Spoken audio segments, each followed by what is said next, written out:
Olá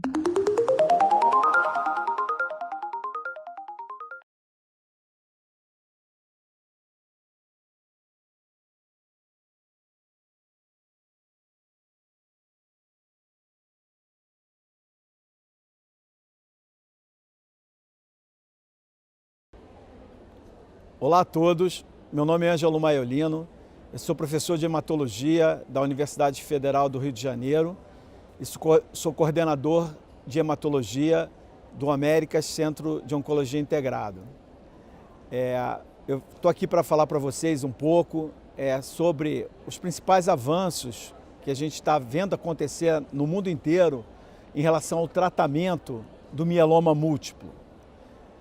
O mieloma múltiplo, provavelmente nos últimos 5 anos, foi dentre todas as patologias oncológicas e oncohematológicas a que talvez tenha tido o maior avanço. Em número de novos medicamentos aprovados, certamente o foi. A agência americana, o FDA, como número de aprovações de novas drogas, foi para mieloma múltiplo que isso acabou acontecendo, o registro de novas drogas. A base do tratamento do mieloma múltiplo hoje, falando de uma forma geral, se ancora em algumas classes de medicamentos. A gente tem aí a classe dos inibidores de proteasoma, e aí a gente vai lembrar já do antigo, né, do bortezomib, das novas gerações, o carfilzomib e agora mais recentemente do ixazomib, que é o primeiro inibidor de proteasoma oral. A gente precisa falar da classe dos imunomoduladores, aí representado pela nossa velha conhecida talidomida, na sequência a lenalidomida e mais recentemente a pomalidomida. E a outra nova classe de drogas que vem ancorar aí a base do tratamento do mieloma múltiplo, a gente pode falar com toda certeza que são os anticorpos monoclonais, capitaneados aí pelo daratumumab, o anticorpo anti-CD38, e também por elotuzumab, o anticorpo anti-LAM7. Então, a moderna imunoterapia, as drogas-alvos, são um novo cenário do tratamento do mieloma múltiplo. Para o Brasil, né, não adianta nada a gente ter esse avanço todo e a gente saber que no Brasil a gente não teria o registro dessas drogas. E, felizmente, nos últimos 2 anos, de todas essas que eu falei para vocês aqui, a única que ainda não tem registro no Brasil é a pomalidomida. Então a gente está conhecendo aí com recente aprovação da lenalidomida, as combinações com lenalidomida também foram aprovadas.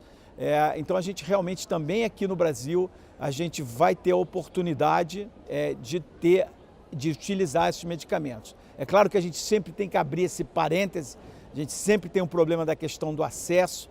O acesso a essas novas drogas ela não é universal, a gente está brigando muito. Eu sou coordenador do Comitê de Acesso a Medicamentos da ABHH e a gente está lutando para que esses medicamentos cheguem não só nos serviços privados, quanto também nos serviços públicos e, ainda assim, a questão das drogas orais, brigando para que elas entrem no novo rol da ANS que vai ser publicado agora em 2020.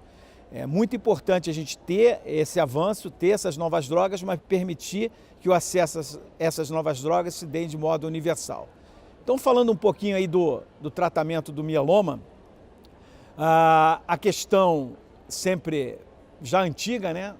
Se o paciente é ou não elegível para o transplante no tratamento da primeira linha. Eu diria a vocês que sim, a gente ainda usa essa divisão, digo ainda que pode ser que isso venha a mudar em algum momento, mas sim é importante definir se o paciente ele é ou não elegível para o transplante. Tiveram grandes avanços para o paciente não elegível. Geralmente hoje o paciente não elegível não é só um critério de idade, né? A idade biológica da idade cronológica desse paciente, mas o que conta talvez mais seja mesmo a idade biológica, né? Mas a gente está considerando aí que até 70 anos os pacientes possam ser considerados pacientes elegíveis e selecionar muito bem os pacientes além de 70 anos para considerá-los elegíveis para o transplante, né? Então vamos usar critérios mais rigorosos para esse fim.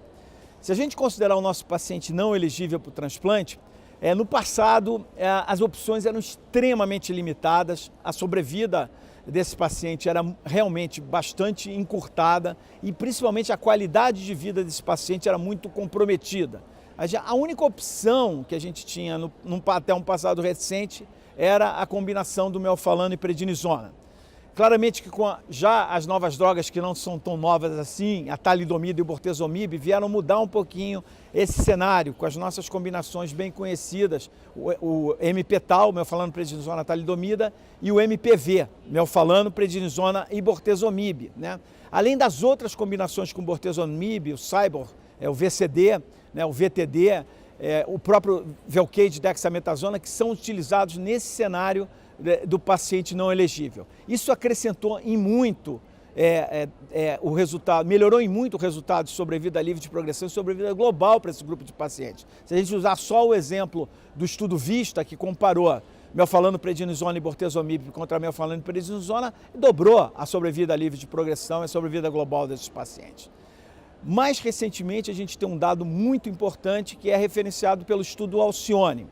O estudo Alcione foi o estudo da avaliação do daratumumab na primeira linha de tratamento para pacientes não elegíveis para transplante. Então foi um estudo que comparou daratumumab mais VMP, bortezomib, melfalano e prednisona, contra VMP.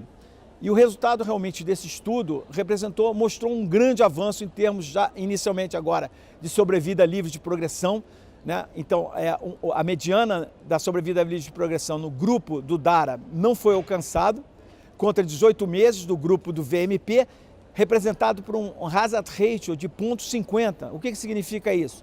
50% de redução do risco de progressão ou morte para os pacientes que foram para o grupo do DARA, quando comparado ao grupo do VMP.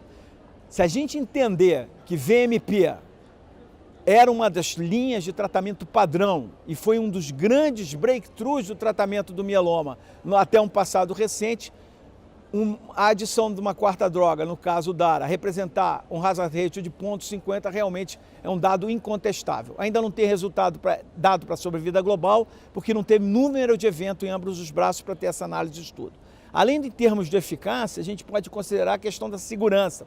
Realmente, no grupo de pacientes que usou DARA, teve um pouquinho mais de neutropenia febril, mas isso não, mais de pneumonia, mas isso não representou um maior número de óbitos, nem um maior número de saídas do estudo por conta de evento adverso, comparando os dois grupos de estudo. Então, o Brasil aí é uma coisa, uma notícia importante, já acho que talvez a maioria já saiba, nós somos o primeiro país do mundo, a Anvisa foi a primeira agência reguladora do mundo que aprovou essa combinação DARA-VMP para tratamento dos pacientes com mieloma múltiplo não elegíveis para transplante. Essa combinação já foi aprovada também na Europa, nos Estados Unidos, na sequência pela FDA, agora o EMEA na Europa também aprovou essa indicação. Então, DARA-VMP seria uma excelente linha de tratamento para os pacientes não elegíveis para transplante. Claro que a questão não para aí, se a gente começar a entrar na discussão sobre daratumumab na primeira linha de tratamento do mieloma, a gente tem aí uma grande expectativa de outros estudos com outras combinações, né?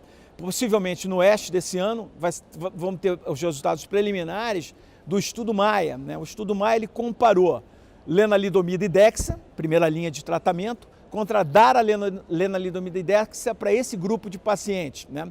A gente sabe que, principalmente nos Estados Unidos, eles prescindem muito do uso do alquilante na primeira linha. Eles não usam muito melfalano nem ciclofosfamida na primeira linha de tratamento dos pacientes. Meio que o tratamento padrão nos Estados Unidos é lenadexa, né? Então, o estudo Maia vai dar um dado muito importante, né? A gente teve a recentíssima aprovação da lenadexa no Brasil, talvez alguns não saibam disso. Lenadexa foi aprovada no Brasil para o tratamento da primeira linha do paciente não elegível para transplante. Então, o resultado final desse estudo também vai ser extremamente importante para a gente. Além disso, né, tem os outros estudos com DARA em primeira linha. O estudo que compara DARA Velcade Lenadexa contra Velcade Lenadexa, o estudo Cassiopeia, que compara Dara-VTD contra VTD, enfim, uma miríade, uma constelação, né, porque sempre é uma constelação de estudos que vai avaliar esse papel do Daratumumab, não somente na questão do paciente não elegível para transplante, assim como na primeira linha do paciente elegível para transplante. Então, fechando um pouco esse capítulo do tratamento da primeira linha, eu gostaria de passar um pouco nesse tempo que eu tenho para o tratamento da recidiva, do mieloma recidivado e refratário. É fundamental estabelecer uma estratégia adequada para a abordagem do tratamento do paciente com mieloma recidivado e refratário. Qual é a razão disso? A gente sabe, hoje um paciente diagnosticado com mieloma em 2018, para a maioria dos pacientes, a mediana de sobrevida livre de progressão desse paciente pode alcançar além de 10 anos. Mas você ter uma estratégia adequada para abordar esse paciente na recidiva, ela é fundamental. Claro que a primeira linha é muito importante, mas o que vai depois dar um efeito no prolongamento da vida desse paciente e da qualidade de vida desse paciente é o tratamento, é a abordagem correta da recidiva. Uma informação fundamental. Muita gente, a gente discute, ouve falar, não, eu vou poupar determinados medicamentos muito eficazes para as linhas subsequentes de tratamento do mieloma, para a terceira linha, para a quarta linha, porque chegando lá eu não vou ter o que fazer.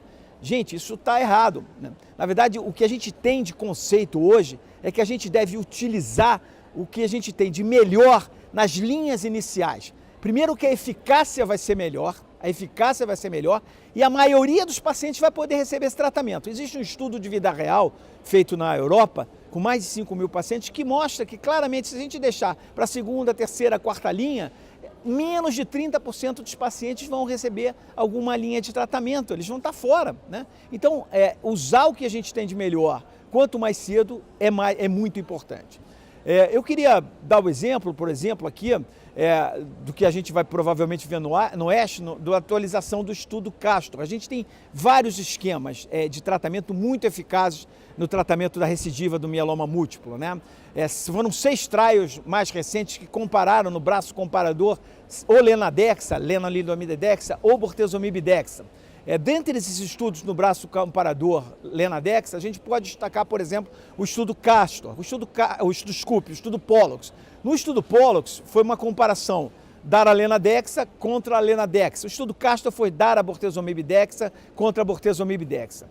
Atualizando o estudo Castor, né, em ambos os braços do estudo, os pacientes com mieloma recidivado, a partir da primeira linha de tratamento, receberam ou Lenadexa ou Dara-Lenadexa até a progressão da doença, óbito ou evento adverso inaceitável. Então, um conceito aí de tratamento da recidiva é como um tratamento contínuo, correto?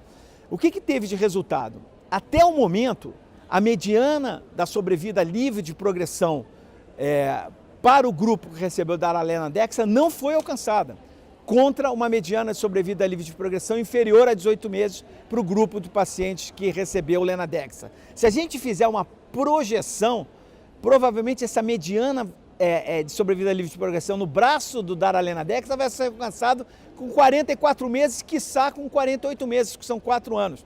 Então, realmente, é uma diferença extremamente importante e um resultado que, se alcançar 4 anos, superponível ao que a gente alcança nos melhores tratamentos da primeira linha.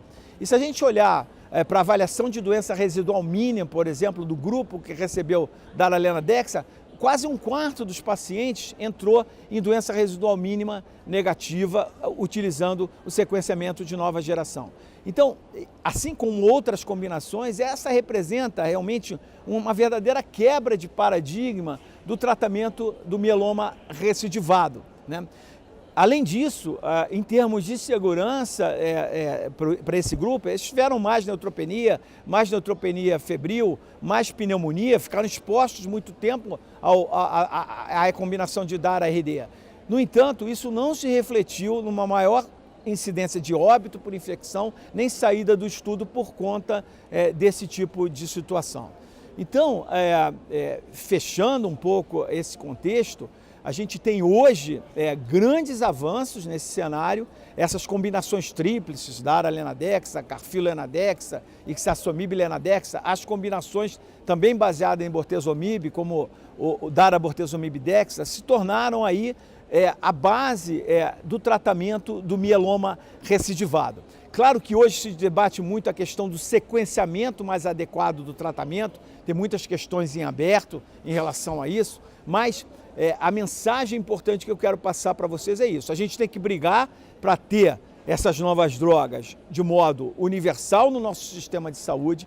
A gente tem que entender que elas representaram um avanço muito grande. A gente hoje, avaliando por técnicas moleculares, a gente vê que esses pacientes entraram em verdadeira remissão completa e a gente tem a documentação que o progresso e o tempo para a progressão da doença ela foi muito alongado.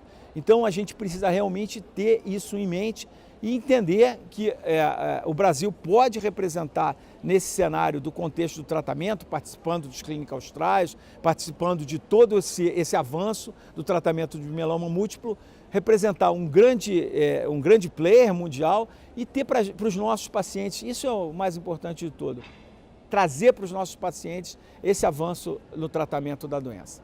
Tá ok? Eu espero reencontrar vocês no ASH. Muito obrigado.